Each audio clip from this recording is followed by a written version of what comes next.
Hello dear friends, आज की इस वीडियो में हम कक्षा 11 विषय भौतिक विज्ञान दिनांक 8/2/2022 अध्याय 5 गति के नियम टॉपिक संवेग संरक्षण घर्षण और वृत्तीय गति की जो वर्कशीट आई है उस वर्कशीट को सॉल्व करने वाले हैं। तो आप इस वीडियो को एंड तक ज़रूर देखें। तो चलिए वीडियो शुरू करते हैं। तो हम वर्कशीट के एक एक क्वेश्चन को सॉल्व करेंगे, तो आपको इस वीडियो को बिल्कुल भी स्किप नहीं करना है। आपका क्वेश्चन नंबर फर्स्ट है कि एक क्रिया भार बराबर होता है। आपके पास चार ऑप्शन है। ऑप्शन नंबर फर्स्ट है 1 न्यूटन, ऑप्शन नंबर सेकंड है 9.8 न्यूटन और ऑप्शन नंबर 6 है 980 न्यूटन और ऑप्शन नंबर 10 है 98 न्यूटन।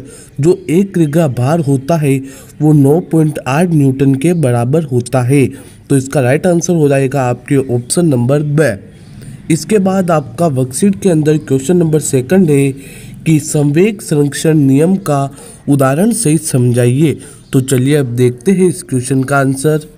तो संवेग संरक्षण का नियम क्या बोलता है कि यदि किसी निकाय पर कुल बाह्य बल शून्य है तब उस निकाय का कुल संवेग नियत रहता है। हम न्यूटन के गति के द्वितीय नियम से क्या जानते हैं कि जो F होता है वो dp/dt होता है। यदि निकाय पर कुल बाह्य बल शून्य है तब dp/dt किसके बराबर हो जाएगा, 0 के, या फिर हमारा p क्या हो जाएगा, नियतांक। तो ये होता है आपके संवेग संरक्षण का नियम। इसके बाद आपको पूछा है कि आपको संवेग संरक्षण नियम का एक उदाहरण भी देना है। तो इसके लिए एक सबसे पॉपुलर एग्जाम्पल लेते हैं हम संवेग संरक्षण के लिए। तब आप बंदूक चलाते हो तब आपने सोचा होगा कि गोली पर आगे की ओर बल लगता है और जो गोली चलाता है उस पर पीछे की ओर बल लगता है। इसका मतलब ये है कि उसमें संवेग है वो संरक्षित रहता है। और यहाँ पर पूरी बात लिखी हुई है कि जब किसी बंदूक से गोली को चलाया जाता है तो गोली पर आगे की ओर बल लगता है तथा चलाने वाले पर पीछे की ओर बल लगता है, जिसमें संवेग संरक्षित रहता है। तो ये हो जाएगा आपके क्वेश्चन नंबर सेकंड का आंसर। इसके बाद आपके वर्कशीट के अंदर क्वेश्चन नंबर थर्ड है कि घर्षण गुणांक का सूत्र लिखे। ये क्वेश्चन बड़ा अजीब है, घर्षण गुणांक। अब कौन सा घर्षण गुणांक का सूत्र लिखना है हमें, स्थैतिक घर्षण गुणांक का या फिर गतिज घर्षण गुणांक का। तो अब हम क्या करते हैं, इस घर्षण गुणांक का एक क्रम देखते हैं। तो जो घर्षण गुणांक होता है उसका हम क्रम लिख देंगे, तो उसके अंदर सभी तरह के घर्षण गुणांक भी हो जाएंगे और उसके सूत्र भी हो जाएंगे। μr greater than μk N greater than mu s. जो μr है वो लोटनी घर्षण है और जो μk है वो हमारे गतिज घर्षण है और μs है वो हमारा स्थैतिक घर्षण गुणांक है। जो लोटनी घर्षण गुणांक होता है वो सबसे कम होता है। लोटनी घर्षण से बड़ा गतिज घर्षण होता है और गतिज घर्षण से बड़ा स्थैतिक घर्षण होता है। तो ये हो जाएगा आपके क्वेश्चन नंबर थर्ड का आंसर। इसके बाद आपको क्वेश्चन नंबर थर्ड के अंदर दूसरा क्वेश्चन पूछ रखा है कि चिकनी सतहों के लिए सीमांत घर्षण गुणांक का मान डैश डैश होता है।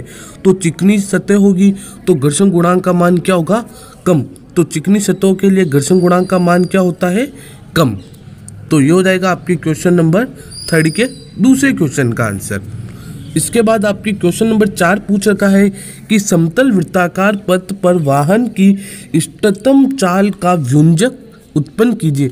मतलब आपको बताना है कि एक समतल वृत्ताकार पथ है तो उस पर वाहन की इष्टतम चाल क्या होगी, इसका आपको डेरिवेशन करना है। तो चलिए अब देखते हैं इस क्वेश्चन का आंसर। तो अभी तो मैं आपको इस डेरिवेशन को अच्छे तरीके से समझा नहीं पाऊंगा, लेकिन मैं आपको इसके बारे में सारी चीज़ें बता देता हूँ।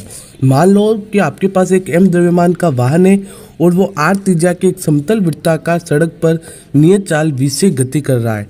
इस वाहन पर लगने वाले बल है वो यहाँ पर आपको चित्र में दर्शाए गए हैं। यहाँ पर आप चित्र में देख सकते हो वाहन का भार mg नीचे की ओर है तथा सड़क के कारण वाहन पर लगने वाला प्रतिक्रिया बल r ऊर्ध्वाधर ऊपर की ओर है। इसका मतलब ये है कि यहाँ पर आप देख सकते हो, यहाँ पर हमारा एक वाहन है, यहाँ पर आपको दिखाई दे रहा है ये हमारा छोटा सा एक वाहन है। इस वाहन पर नीचे की ओर भार बल लग रहा है mg और नीचे की ओर भार बल mg लगता है तो ऊपर की ओर हमारा प्रतिक्रिया बल लगता है। तो इस तरीके से आपको चित्र तैयार करना है। और अब हम चित्र से क्या कह सकते हैं कि जो F होगा वो mv²/r के बराबर होगा। mv²/r क्या होता है, अभिकेंद्रीय बल होता है। और जो R होगा वो किसके बराबर होगा, प्रतिक्रिया बल बराबर होगा भार बल के। तो R बराबर हो जाएगा mg। और अब आपको यहाँ पर एक सूत्र ध्यान में होना चाहिए कि जो F है उससे बड़ा होता है और बराबर होता है म्यू R के। तो F की वैल्यू अभी हमारे पास क्या है, mv²/r। तो यहाँ पर हम लिख देंगे mv²/r greater than and equals to mu R। तो म्यू की वैल्यू तो हमने म्यू रख दी और R की वैल्यू किसके बराबर होती है, हमने यहाँ पर देखा mg के, तो हमने यहाँ पर mg लिख दिया। इसके बाद आपको क्या करना है, अब हमें v² चाहिए तो हम v² लेंगे और m से ml तो आपकी कैंसिल हो जाएगा, ठीक है। तो v² की वैल्यू आ जाएगी greater than and equals to mu rg। और अब हमें v चाहिए तो v greater than and equals to under root mu rg। तो आपके वाहन की जो अधिकतम चाल होगी वो क्या हो जाएगी, v मैक्सिमम क्या होगी आपके अंडर रूट म्यू rg। तो इस तरीके से आपको समतल वृत्ताकार पथ पर वाहन की इष्टतम चाल का व्यंजक उत्पन्न करना है। हो सकता है कि आपको ये ज़्यादा समझ में नहीं आया हो, लेकिन आप टेंशन मत लीजिए, हम जितने भी इम्पोर्टेंट टॉपिक्स हैं उन सब पर वीडियो लेकर आएंगे। तो अभी तो आप फिलहाल इसको ध्यान रखिए।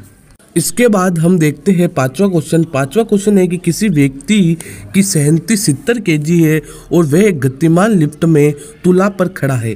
तो इसके अंदर आपको पहला क्वेश्चन है कि 10 मीटर प्रति सेकंड की एक समान चाल से ऊपर जा रही है। तो चलिए अब देखते हैं इस क्वेश्चन का आंसर। तो इस क्वेश्चन के अंदर हमें m द्रव्यमान कितना दे रखा है, 70 kg, और आपको पता है कि g किसके बराबर होता है, 9.8 मीटर प्रति सेकंड स्क्वायर के। तो अब हमें इसके अंदर क्या ज्ञात करना है, वाहन की चाल। तो हम जानते हैं कि r किसके बराबर होता है, mg के। प्रतिक्रिया बल बराबर होता है भार बल के। तो हमें r ज्ञात करना है, तो r बराबर mg, m की वैल्यू रख देंगे 70 और ये 9.8, इन दोनों की गुणा कर लेंगे तो हमारे पास कितना आ जाएगा, 686 न्यूटन। इसके बाद आपको वर्कशीट के अंदर दूसरा क्वेश्चन पूछ रखा है कि 5 मीटर प्रति सेकंड स्क्वायर के एक समान त्वरण से नीचे जा रही है। तो आपने भी अभी देखा होगा कि जब भी आप लिफ्ट में होते हो और आप नीचे की ओर जाते हो तो आपको ऐसा लगता है कि मेरा वजन कम है, लेकिन ऐसा नहीं होता है, यह आपको एक आभासी बल लगता है। तो हमें m की वैल्यू दे रखी 70 kg और g की वैल्यू हम जानते हैं 9.8 मीटर प्रति सेकंड स्क्वायर होती है, और हमें त्वरण a दे रखा है 5 मीटर प्रति सेकंड स्क्वायर। तो ऐसी स्थिति में हमें एक सूत्र याद करना होगा, अगर लिफ्ट नीचे की ओर जा रही है तो जो r बराबर होगा m कोष्टक g माइनस a। ये सूत्र आपको ध्यान रखना है। m की वैल्यू रख देंगे, g की वैल्यू रख देंगे और a की वैल्यू रख देंगे, और फिर हम इनको सॉल्व कर देंगे तो हमारे पास इसका आंसर आ जाएगा 336 न्यूटन। इसके बाद आपको वर्कशीट के अंदर इसी तरह का एक क्वेश्चन पूछ रखा है कि 5 मीटर प्रति सेकंड स्क्वायर की एक समान त्वरण से ऊपर जा रही। तो इसके अंदर जो हमारी लिफ्ट है वो ऊपर जा रही है, और जो क्वेश्चन नंबर सेकंड था उसके अंदर हमारी लिफ्ट नीचे की ओर जा रही थी। तो अभी हमने देखा कि लिफ्ट नीचे की ओर जाती है तो हम ये सूत्र यूज करते हैं R = mg माइनस a। और अब हमारी लिफ्ट ऊपर जा रही है तो हम ये सूत्र यूज करेंगे R = m कोष्टक g plus a। अब कोई भी इसके अंदर टेंशन नहीं लेनी है, m की वैल्यू रख दो, g की वैल्यू रख दो, a की वैल्यू रख दो और सिंपल सोल्व आउट कर दो तो हमारे पास आंसर आ जाएगा 1036 न्यूटन। इसके बाद इसी के अंदर आपको चौथा क्वेश्चन है, यदि लिफ्ट की मशीन में खराबी आ जाए और वे गुरुत्वीय प्रभाव में मुक्त रूप से नीचे गिरे तो पाठ्यांक क्या होगा। तो चलिए अब देखते हैं इसका आंसर। देखो इसके अंदर हमें क्या बता रखा है कि जब लिफ्ट गुरुत्वीय प्रभाव में मुक्त रूप से नीचे की ओर गिर रही है तो हम जानते हैं कि जो a त्वरण होगा वो गुरुत्वीय त्वरण के बराबर होगा, और वो नीचे की ओर गिर रही है तो नीचे की ओर गिर रही है तो अभी हमने कौन सा सूत्र यूज किया, R = mg minus a। a किसके बराबर होता है, g के। तो यहाँ पर हम a की जगह अब क्या रख देंगे, g, और g में से g गया तो कितना बचा, 0। और किसी भी संख्या को 0 से गुणा करने पर क्या मिलता है, 0।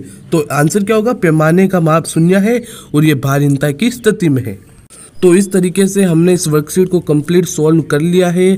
तो आज की वीडियो में बस इतना ही, मिलते हैं आपसे अगली वीडियो में। और ये वीडियो पसंद आई है तो इस वीडियो को लाइक शेयर एंड चैनल को सब्सक्राइब जरूर करें।